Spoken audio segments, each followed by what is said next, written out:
Park here. I bet you're cranking out more content now than ever, and it's important that it converts customers.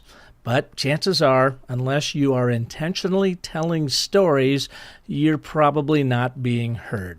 So, I'm excited to announce our first public Business of Story Masterclass and Deliberate Practice program starting Thursday, June 6, 2019, right here in Phoenix, Arizona.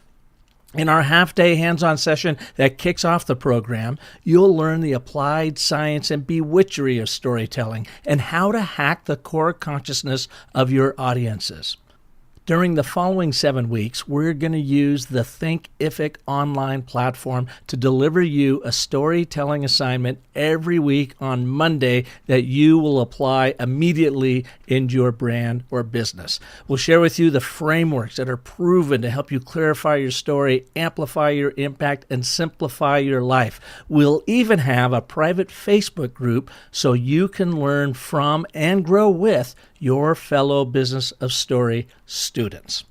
So if you'd like to captivate your audiences and elevate yourself, your business, and your people, visit businessofstory.com right now and reserve your seat. We only have a limited number of spots available in this very select cohort of storytellers. So pause this episode and save your place right now. Oh, and don't forget to come back because we have a marvelous show for you today. I thought it was just a stupid picture of a pig in the ocean. But after hearing that story, I had to have it. Now I wasn't just buying a picture. I was buying a story. Story literally made the picture worth more money to me.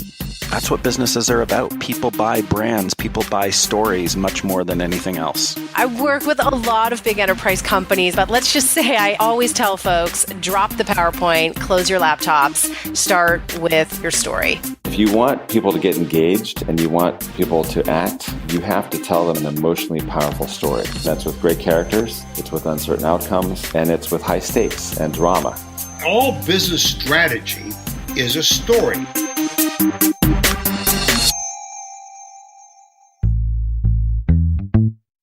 Hey, great having you back here at the Business of Story. I'm Park Howell, and I have another terrific show for you today because of the person that is bringing their insights about business storytelling, especially for the purpose-driven brand. Now, if you've been listening for a while, you often hear me say on this show, and believe me, my branding clients are probably tired of hearing me say this, that your purpose-driven brand story is not about what you make, but about what you make happen in the lives of those you serve, including your employees, your customers, and your community. Well, on today's show, you're going to hear from Adam Goodman and his incredible story.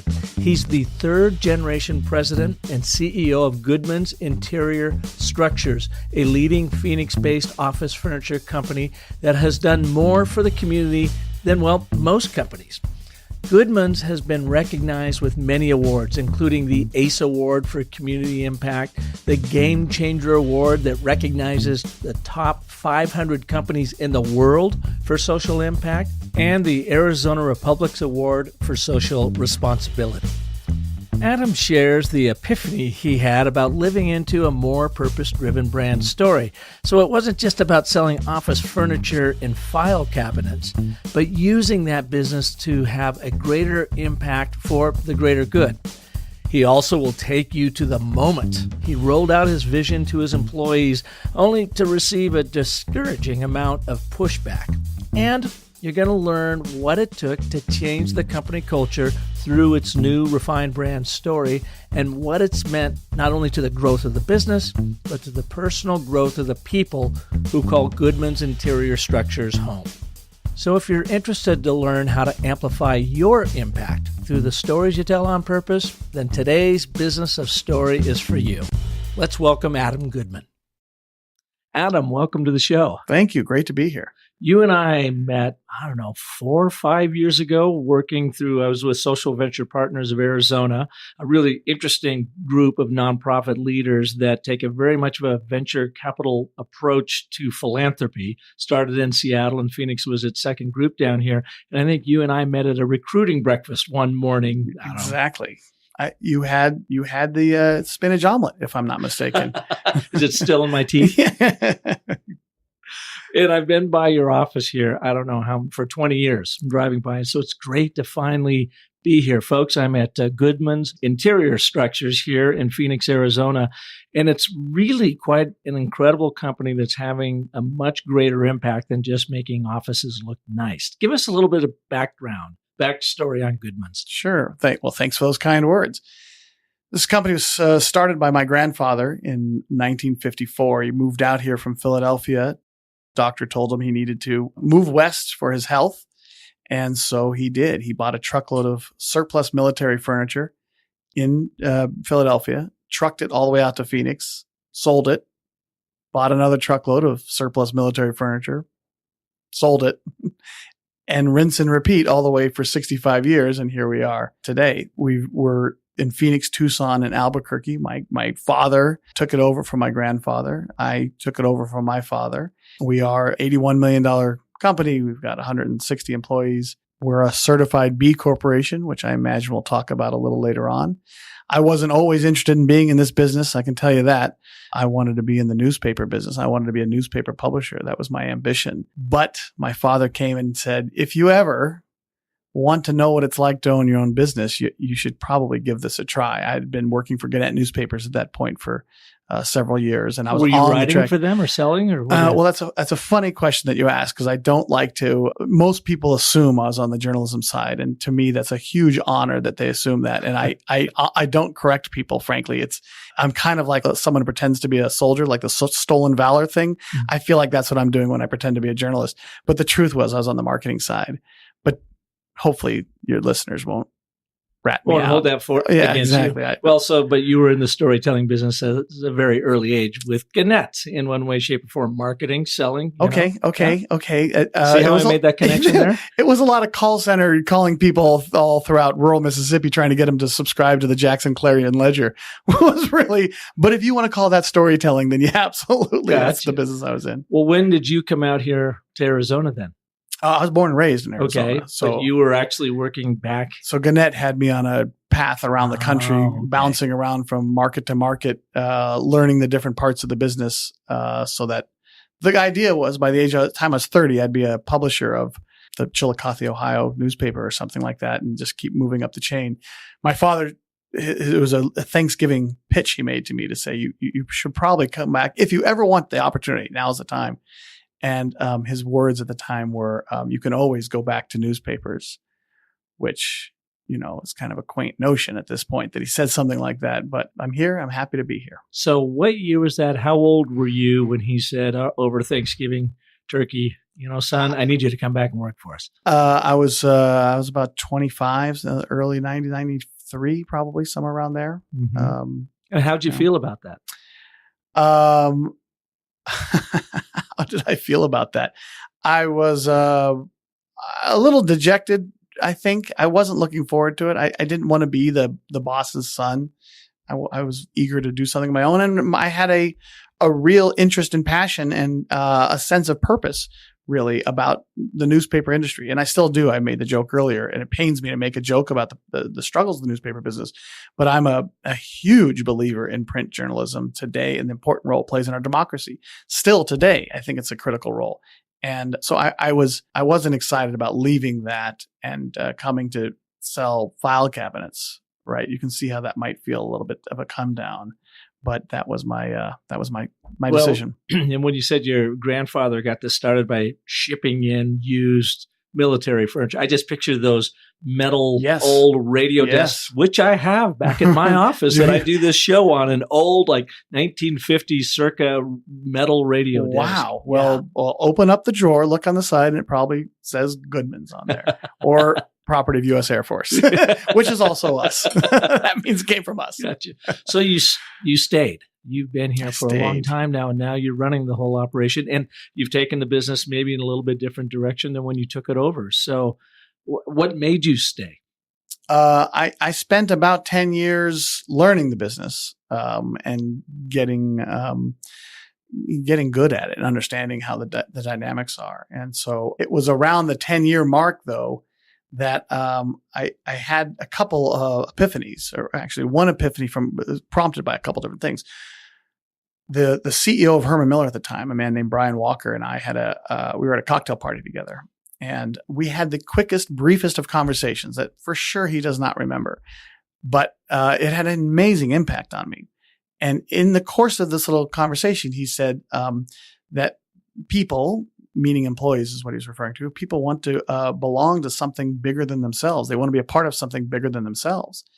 And I did not understand what he was talking about, but it just rang in my ears. So there's that is one thing that triggers me. And then I went to a leadership program based on the book Leadership Challenge in Orlando, Florida. And in there, they talked about having a sense of purpose. So, what is the purpose of your business?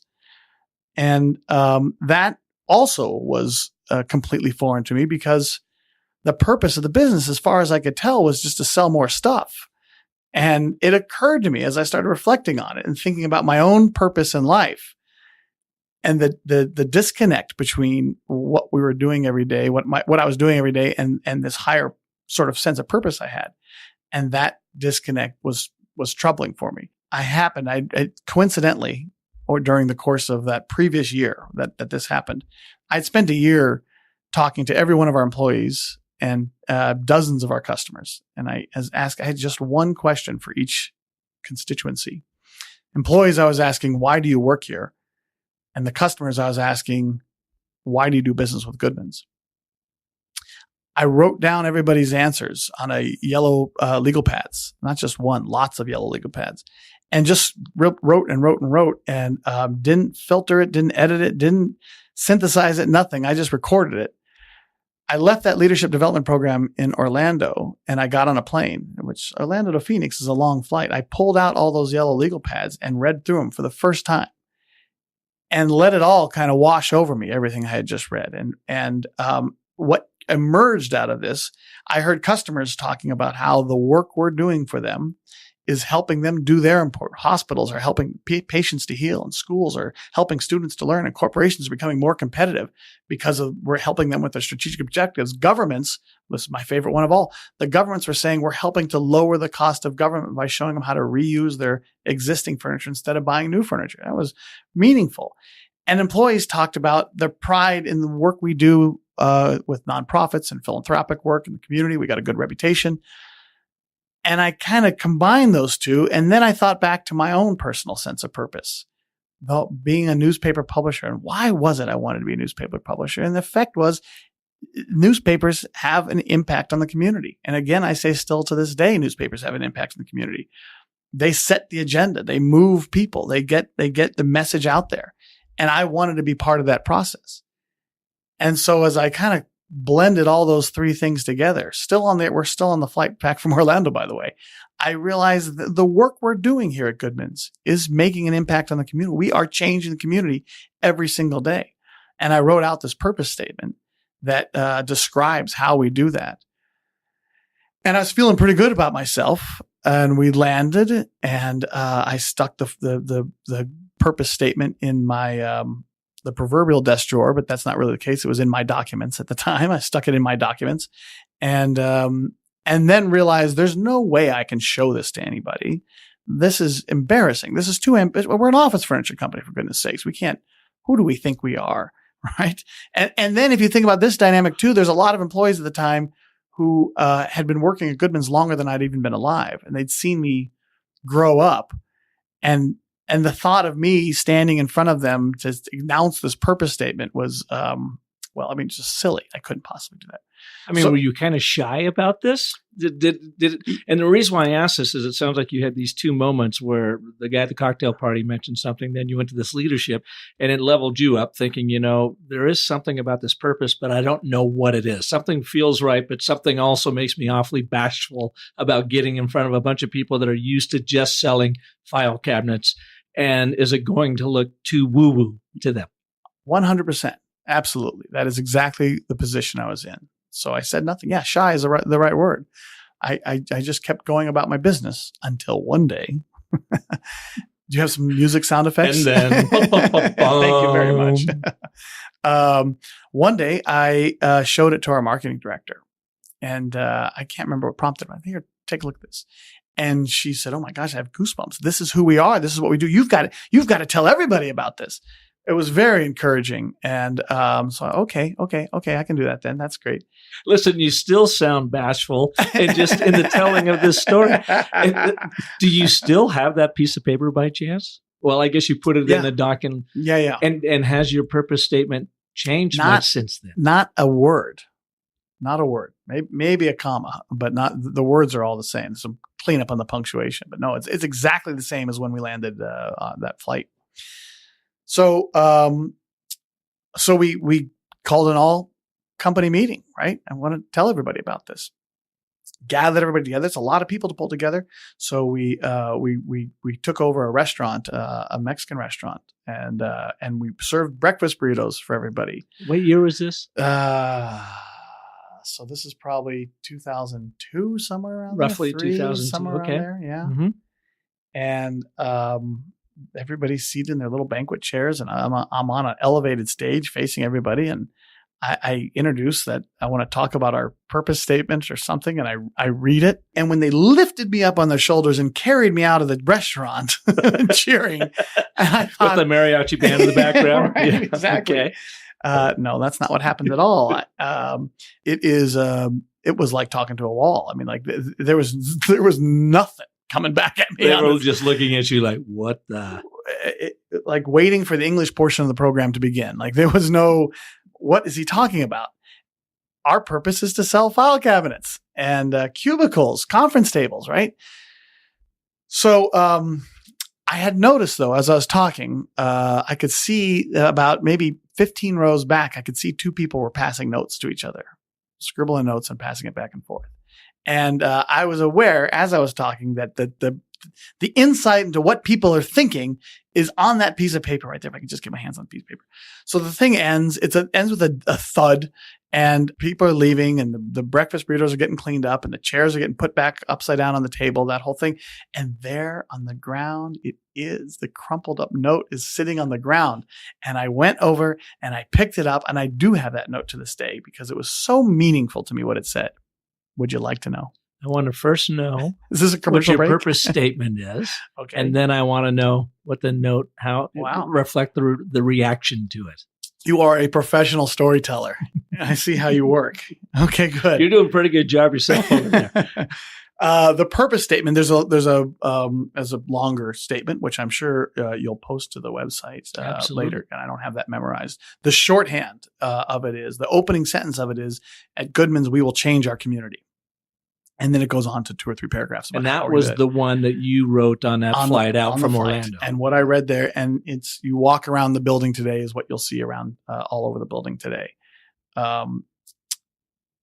So you said you stood up in front of this crowd. They all looked at you like, what are we doing here? He has some big announcement for us. And you said, folks, I've got a new purpose statement for what this organization, what this brand stands for. And this story begins with the line, at Goodman's, we'll change the community. Yeah. And they looked at you. Yeah. Crickets. And then you found the note. I find the note. And the note says, as I unfurl it, it says, I wish I had worn my boots today because the BS is so deep in here. Park has fallen over in his chair. I almost literally fell over in my chair. Is this a Herman Miller chair? It is a Herman Miller chair. Oh my God, that is fantastic. Yeah, well, to you perhaps. No, because I've seen it too. When we do a lot of brand work and brand story development for work. We just worked with a local contractor, commercial contractor, Wilming.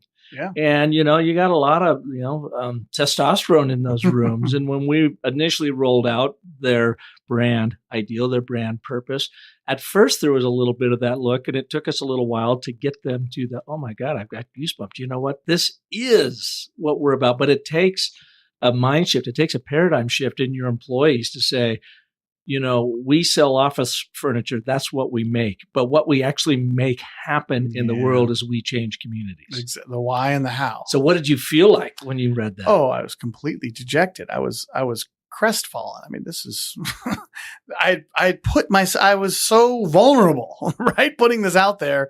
And I just got completely knocked down. And I had a choice at this point to make. I knew standing there amidst the tinfoil from the burritos all over the ground, I knew I had a choice to make, which was to abandon it or to double down and push harder on it. And so I made the decision to double down. Because your gut told you that was the right move.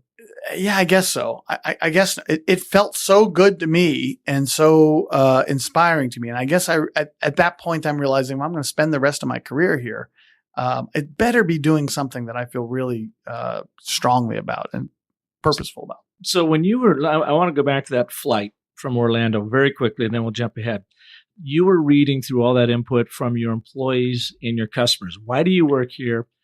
Why do you buy from us? You hadn't looked at it. You let it wash over you. Mm-hmm. As you were sitting there, what was the one biggest surprise, aha, insight you got from that led to your purpose statement? Well, it wasn't about the furniture, right? I think that's the big surprise. They weren't saying things like, well, the service is great and the quality of the thumb latch on the file cabinet. It wasn't anything like that. It was really, they were talking in much bigger terms, much more existential terms, right? And that was uplifting, honestly, just reading it that way, or at least that's how I remember it. Yeah. How many cocktails did you have by the time when you took off? No, good. Okay. You read the purpose statement, you'll see it. I'm glad to hear that because, I mean, it obviously touched you very deeply. So much so that you would roll it out to this group. And even after then, you got that look of what the heck is he talking about? We need the boots. How did you overcome that? What was your next step to work with your people to get them to buy in? Repetition. I needed to pull the leadership team and I needed to get them on board. And they had previewed it, I guess I should say. So I had made sure they previewed it and they thought it was great and excited about it. They weren't rolling their eyes? They were not. Well, I don't know. It's a small room. There's 8 people. You're like, all right, boss. Exactly. Whatever you say. I'll be in the back over here with my coffee. You go for it. We're right behind you.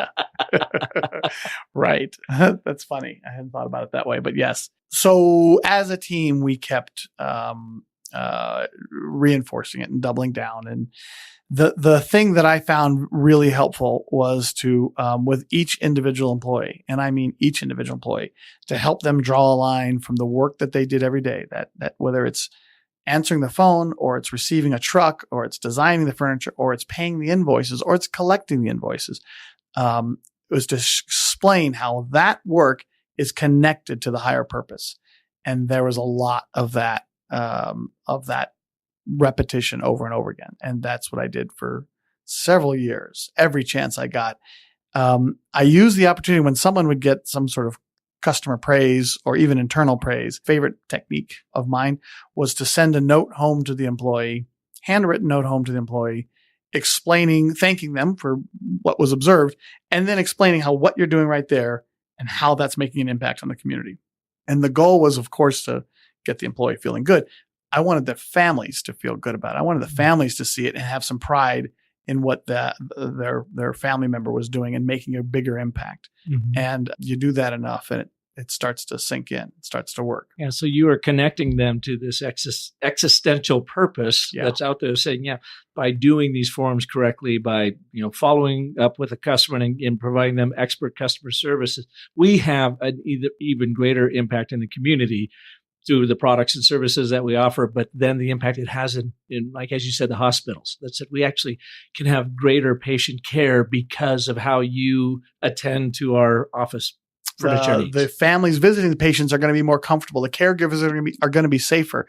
The broken recliner, that's so important to the healing process because our guys are going out to fix that thing. That's going to help someone heal faster. These are all really big things, really important things. Did you have a hard time getting people to buy into that? Were they like, I don't know, I just still feel like I'm doing requisition forms? Yeah, of course. I mean, certainly there was some of that. There's 2 other things I guess we should talk about here that happened at the same time. Another thing I did around then is to say, is to declare that our surplus assets, resources, and talent from Goodmans, our surplus assets, resources, and talent would be available to anybody in the community that needed it, any nonprofit, anybody doing community work that needs it, we can make it available. And I challenged the employees to look around the company for surplus assets, resources, and talent. How can we deploy them? And got a bunch of really fantastic ideas and insane ideas. Such as? There's one fantastic and one insane. I don't remember the insane ones, unfortunately. Well, actually, I think the fantastic one is insane, to tell you the truth. So I'm going to kill two birds with one stone. Perfect. An employee in Tucson says, there are no foster clothing banks in Southern Arizona. There are 4 in Phoenix. There's none in Tucson. We should be, if we're here for the community, if we're here to make an impact, we should be the foster clothing bank for Southern Arizona. Well, that's insane. We're an office furniture company. What part of office furniture don't you understand? She said, no. We've got surplus assets. We've got a warehouse. We got some extra space in the warehouse where we can store the clothes. We've got trucks that can move around and transport clothes. We got people who on their lunch break can fold and sort the clothes. There's nothing stopping us. We can become the foster clothing bank. And so that was in 2009. So this is our 10th year of doing it. Every month we host a foster clothing exchange. In fact, tomorrow I'm going to Tucson tomorrow for it. Every month we hold a foster clothing exchange where about 100 to 150 families come in and they get clothes, but also books and toys and strollers and all the stuff that kids need, right? If you get a knock on the door in the middle of the night and someone hands you a 4-year-old, you don't have the stuff for 4-year-olds. So you come into Goodman's. We have a 5,000 square foot boutique right in our office, some surplus space. We didn't need all that showroom space. We got some extra space. So we've got racks and racks of clothes and toys and books and all those things. And come in, take whatever you need, take it away, and then bring it back or not. Right? So people can donate there as well. Yeah. Oh, yeah. We get lots of donations. That's amazing.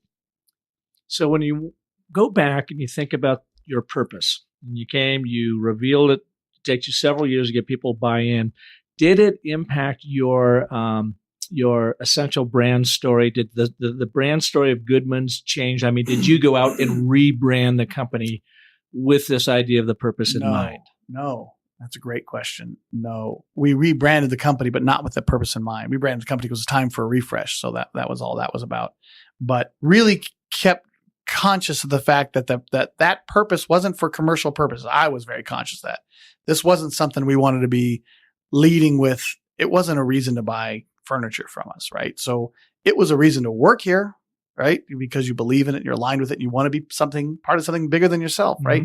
But it's not a reason to buy furniture from us. I never You didn't think that. I didn't think that, and I still honestly don't think that. I have a line that I use. I'm preparing you for my line. Here comes my line. It's a well-rehearsed line, and the line is because I get asked this all the time. The line is, our customers care about this purpose as long as we're the low bid. Mm-hmm. Yes. And I was told recently that's unfair. Like that there are a lot of people who do business with Goodmans because of what you represent in the community. And that's probably true. It probably is unfair. I'm really conscious of not thinking like that. I somehow want to stay pure, I guess is the word, that we're doing this because it's the purpose and not simply. Yeah. But the truth is, I'm revealing a lot. Yeah. I'm with you there. And I would say there is truth to that. In my experience working with lots of different brands and lots of different industries, I think they would probably have the same response. And yet I think I would also say, if you go back and you look in your archives at your most loyal customers that have been around and maybe even don't always worry about that low price, leader, if it's not because of the purpose, because you're good people and you stand for something so much more. I would say it's because we do our people do a great job for them. I would not say it's because of the purpose. Okay. So, but the purpose attracts the great people. Yeah. And so that's enough for me, right? That's the point. There's a war for talent going on right now and everybody's talking about it. Every CEO I know is complaining about, I can't find people. We don't have that problem. Knock on wood.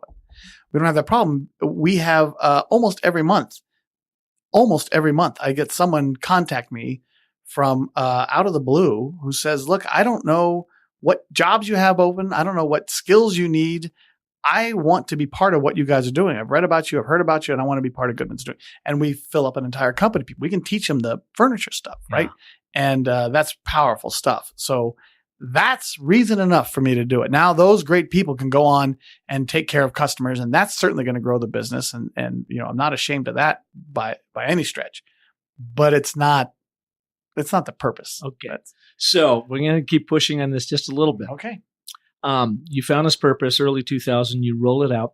What has it meant for actual business growth? People ask me all the time, what is the ROI of storytelling? And I can point to ROIs of Aveen Tafoya over at Atalanta Healthcare. Love Aveen Tafoya. You know Aveen? I love Aveen Tafoya. We redid her brand back in 2009. Oh, you did a great job. Thank you. Right. And she said it has led to 600% growth in their organization. Unbelievable. She's amazing. Yeah. Goodwill of Central Arizona, 400% growth. Awesome. By getting their story together and getting people buying into a much bigger story. So what has it meant for the growth of Goodman's, of getting that purpose-driven story and living into it here?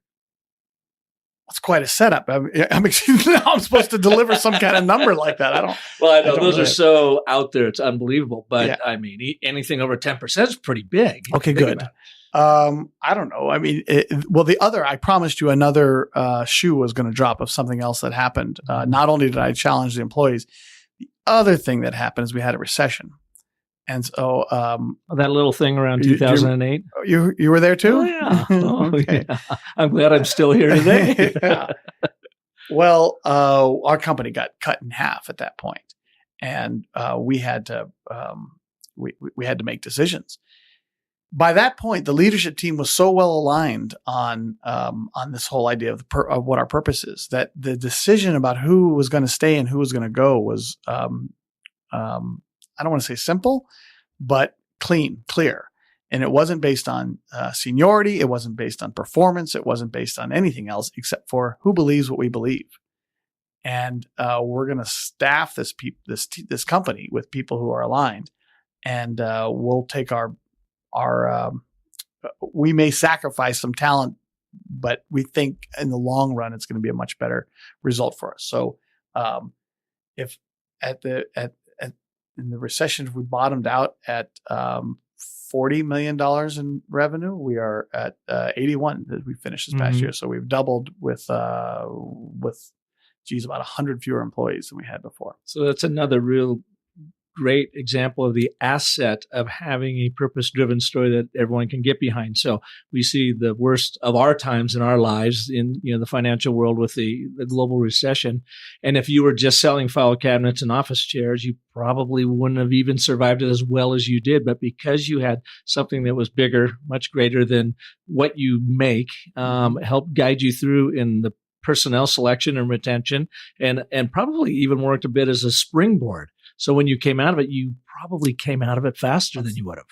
There's no way to prove that, but it sure felt like we had a lot of energy and momentum and positive movement. Yeah. So today, when you're talking about the Goodman's brand and its story, you don't necessarily talk much about the purpose. You just demonstrate it. You see it through your work with conscious capitalism and the impact you have on local charities and the state in general. Yeah, that's right. That's how the brand is built. I mean, I do a podcast interview occasionally, but otherwise it's we just demonstrate who we are. There's okay, here I'll tell you another idea that someone came up with that is pretty insane or nope, this one's not insane. Okay, just great. All right. This was a little more straightforward, but the way the office furniture industry works all over the world is when we go deliver a desk and a chair to you, you always say, "Oh, thank you for the desk and chair," and then you say, "Oh, hey, wait, before you leave, could you take the old stuff and just get it out of here for me?" Right? And so the dirty little secret about this business is that we take that old desk and chair and then we just sell it to the next guy for a 100% profit margin. We looked at that as a surplus asset that we don't own it, right? If the company existed solely for the benefit of creating wealth for the shareholders, that makes a ton of sense. But we had declared that our stakeholders at Goodman's are the shareholders for sure, but also the community, also our people, also the environment. And so by declaring those are our stakeholders, now we're getting a little bit into conscious capitalism. By declaring those are our stakeholders, it means we're going to make every decision balancing the needs of all those stakeholders. against each other. Can't have win, win, win, win, win every time, but we're going to always be paying attention to it. So here's the surplus asset sitting here. Here's the community has needs for this furniture. And we've got space in our warehouse. So that was 2008. And since then, we have a program called Aim to Make a Difference, where we take that surplus furniture, we put it in our warehouse, and every single day we have nonprofits coming in. We got like a 3-week backlog just to get in to see the space. Every single day, nonprofits come in to say, I need a conference room, that table, those chairs, some private offices, a reception area, and they can haul it away for free, or they can pay us to go deliver it to them. And millions of dollars of furniture we've repurposed to nonprofits, to hundreds of nonprofits. It's a pretty great program. And really just surplus assets and space that we have. Is your dad still around? Yes. What does he think of what you've done with the company in its redirection or its new direction into purpose-driven? He quotes his father a lot. And his father would say to him, anytime my dad expanded into Albuquerque and Tucson, and anytime or built a new building, things like that, he said his father would say, I hope you know what you're doing, which is what my father says a lot. And it's a way of expressing confidence and not second guessing. And so I mean, obviously, I think he's quite proud. I'm sure. Yeah. I'm sure he's never said anything. Well, looking around, I would imagine he'd be quite just proud. Kidding. He said something. I was going to turn it into a sentimental moment, but no, he said something. So, the transition, it's a whole nother story and probably a whole different podcast, but the transition between father and son with him was textbook, like perfect. That largely, I believe that because he has so little ego. And so he was able to make this transition without ever once stopping to say, what are you doing? Or, hey, what's that meeting? Can I sit in there? Never once ever doing that. Our offices, as you can see from your vantage point, that's his office there. My office is next door. And there's a movable wall in between. So mostly it's open. If I'm having a meeting in my office, he would never just wander over to, hey, what are you guys talking about here? Nothing like that. He likes to say, he likes to compare the transition to a relay race where his strides were getting shorter and my strides were getting longer, and you can't quite see where that baton passed. But all of a sudden you look up and it's passed, and it's a new game. When did the transition take place? Well, I guess that's kind of my point. I can't even tell you the day, month, or year. Yeah. It was somewhere in that 2004, 5. I don't really know. It just sort of, I don't really know. So in talking about this, something else popped up in my mind, and I want to go back to that cocktail party. You were meeting with a Herman Miller executive. Yeah. Sounded like business was going fine, and you were selling product, and you weren't necessarily looking for the next big aha. What am I going to do with this business? How am I going to make it my own? Absolutely not. It's just this line that, for sounding a bit woo-woo, the universe delivered to you, and it landed for some reason. Exactly. Have you had that happen since in such a profound way? Probably. Probably. I'm not, nothing's coming to me right now. But well, and the reason why I ask is if you were coaching your leadership or our listeners of paying attention of when those do hit you, because we've all been hit by them, is that when it stirs inside of you, pay attention to that stirring and figure out where it takes you. Yeah, that's well put. Yes. Fair enough. What he said. Yeah. No, that's exactly right. It was like the universe was speaking to me. Yeah. To borrow a woo-woo. Yeah. Well, now you are a prominent figure in the conscious capitalism movement. And did you ever see yourself being here, or is that just kind of built upon itself, this organic growth of your purpose-driven brand story? So we became a B corporation. I guess we should talk about that. That was first. That was, and explain a B corporation. So the premise is every business that's ever existed since the beginning of time exists for the purpose of creating wealth for the shareholders, like I was saying before. And a B Corp says it's a legal designation. So it's like an S Corp, a C Corp, an LLC. It's a legal designation. It's in about 30 states recognize it, including Arizona. And a B Corp says you not just for the shareholders, but for the community, the environment, your people as well. And you have to prove that that's the case under audit. and not under an easy audit either, I might add. It's a pretty serious audit because they want to preserve the brand that you are who you say you are. Mm-hmm. A lot of people do it to attract investment. There are investors who are looking for B Corps, benefit corps to invest in.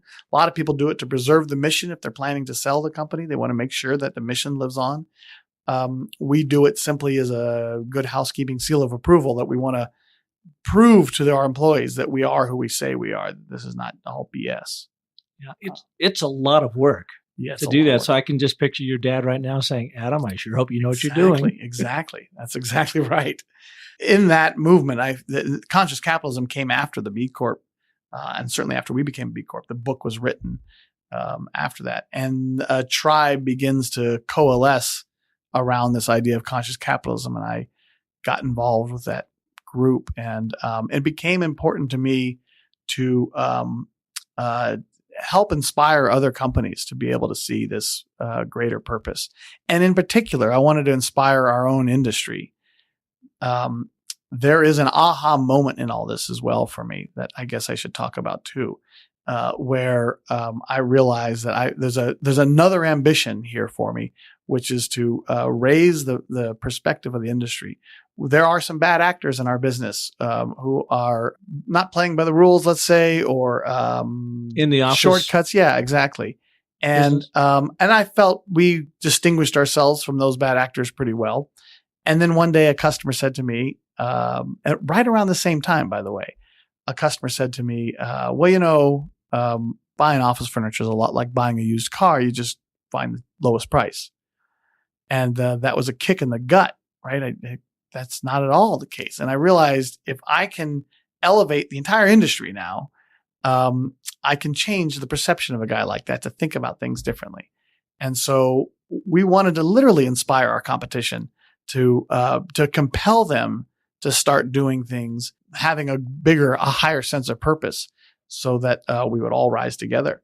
And we do a lot of work where we take our ideas that we've generated, our things we're doing, we give the playbooks over to people all over the country and walk them through step by step. Here's how to do it. So our little ideas are popping up in all kinds of unusual burgs all over the country. And we're quite proud of that. And was that one of the inspirations for on your website? I noticed this thing called the Living Office Discovery Session.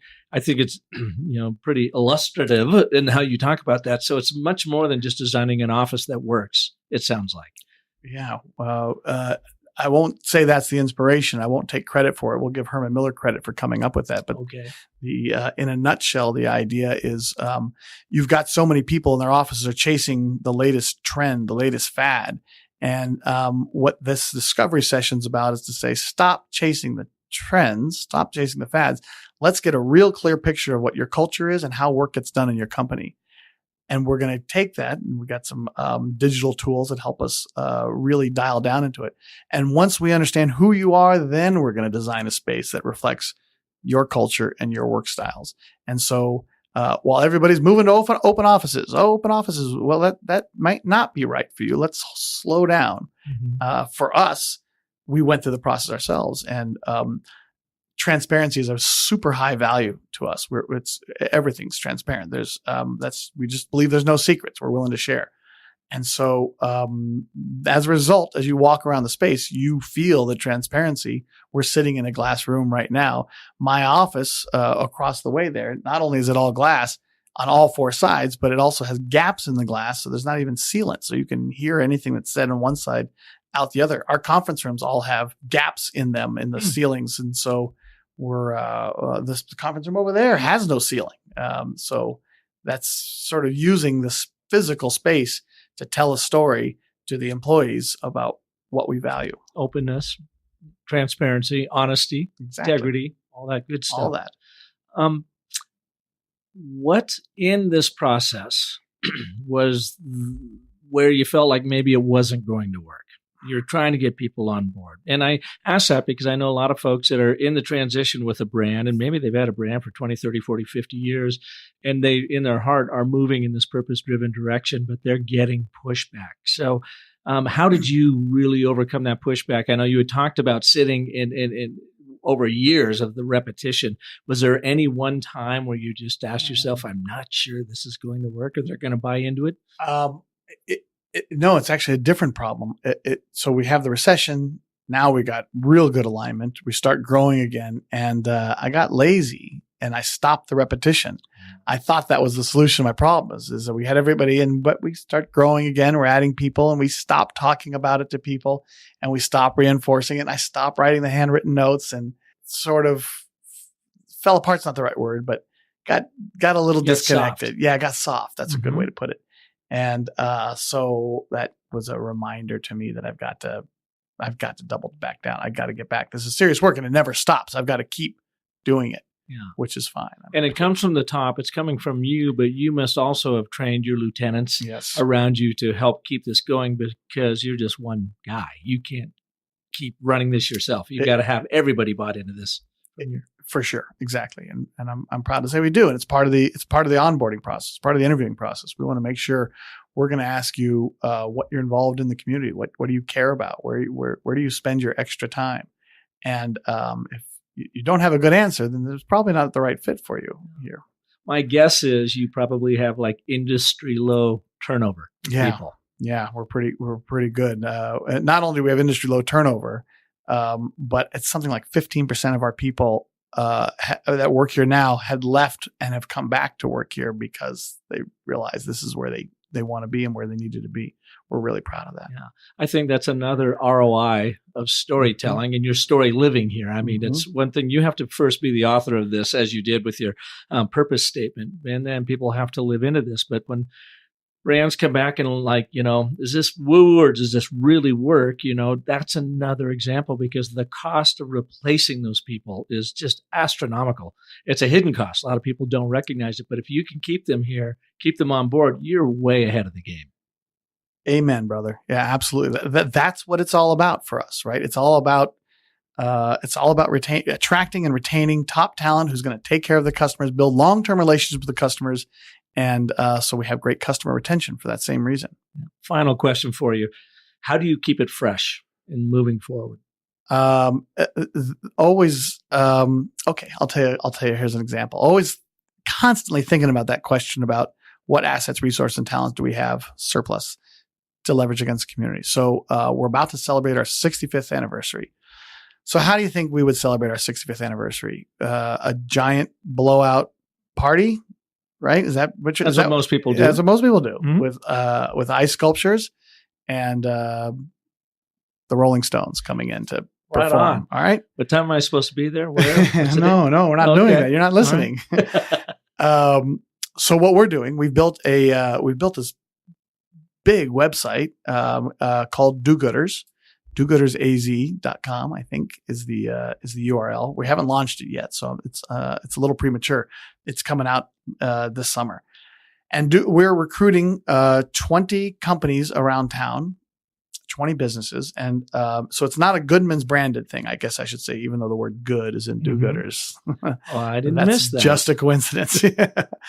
So there's 20 companies. Goodman's is one of 20 companies. And we're asking each one of these 20 companies to identify someone in the nonprofit community that inspires them, someone who's doing great work at the Humane Society or with foster kids. It doesn't matter. And go on Do-Gooders and write a little paragraph about what it is that they do and how they inspire you. And then give that person a gift of whatever gift you have to give. We're going to give a chair because we got chairs, but a law firm will give a gift certificate to dinner for $100, something like that. The gift's immaterial. The point is this person now, the receptionist at the YMCA that makes everybody smile when people walk in, that person's getting acknowledged and recognized and celebrated in front of a large community. Here's what gets great. Once that receptionist at the YMCA receives his or her gift, then they get to go on the website and identify someone in the nonprofit community that inspires them. And this can be someone completely different from another walk of life. And now the company will give that person a gift. So Goodman's would give that person a chair.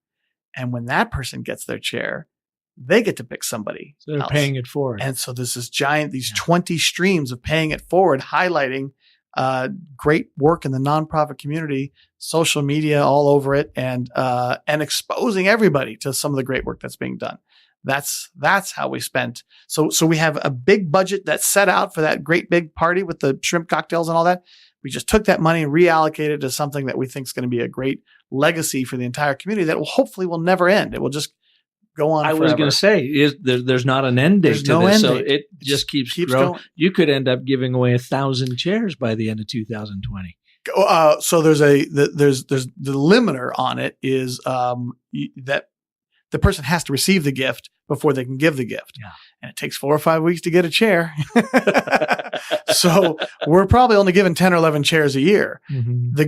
The law firm giving a $100 gift card, they can take 3 weeks to send the gift card, mm-hmm. 4 weeks, whatever the cadence is completely controlled by the company. And so if they want to give 12 a year, then they can just that's all they have to do is give 12 a year. Yeah. And so, yes, this keeps going on. That's and awesome. on. They like that? Keep growing from there. Yeah. This compounding effect of goodness. Exactly. Coming out of Goodmans. That's what we're trying to do. It works beautifully. Thank you very much. Well, Adam, thank you so much. Any advice to the listeners out there as they are trying to pull together their purpose, brand, mission, story, whatever? As thinking back to that time where I was compelled to be in the newspaper business, there was something magnetic pulling me into the newspaper business. And I wasn't aware of it at the time what that was, but as only later on reflection, I had to really think deeply about what was it that was drawing to me? What pulled me to that? And once I figured out what that was, then the challenge came, all right, so I'm not in that business. I'm in this business. And how can I reframe what I'm doing here on a day-to-day basis and reframe the whole thing so it does fulfill that sense of purpose? And if I can take this, let's call it a commodity industry, office furniture, although ours is the best office furniture. Some people think it's a commodity. If I can take this and reframe it to being about the community, you can take anything and reframe it to whatever it is that fulfills your personal sense of purpose. That, ladies and gentlemen, is my advice. Can I drop this mic? You mind if I drop the mic? You can drop it. It's not that expensive. Okay. Thank you, Adam. You bet. Awesome advice. I really appreciate you being here today on the Business of Story. I enjoyed talking to you. Thanks. Thank you all for listening to this edition. If you like what Adam had to say and you've got friends and colleagues and families or clients that would benefit by hearing the Goodman story and how to pull together a purpose-driven brand story, by all means, share this episode with them. Share them far and wide. And I appreciate you getting that out there because it certainly builds our audience as well, because our whole mission, our purpose in life is to help people live into their most powerful stories. And so coming out of my advertising, branding, marketing world, when that was no longer working for me, I had to find another way of going about that. And it found me, the power of story. And so having you here on the show and having people like you from around the world over the last 4 years on the Business of Story to share with our listeners is the blessing now that's in my life. Very awesome. Nice.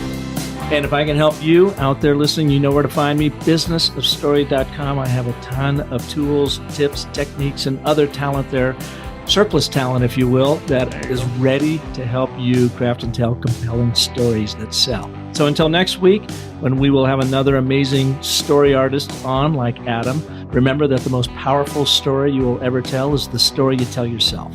So make it a great one. Thanks for listening.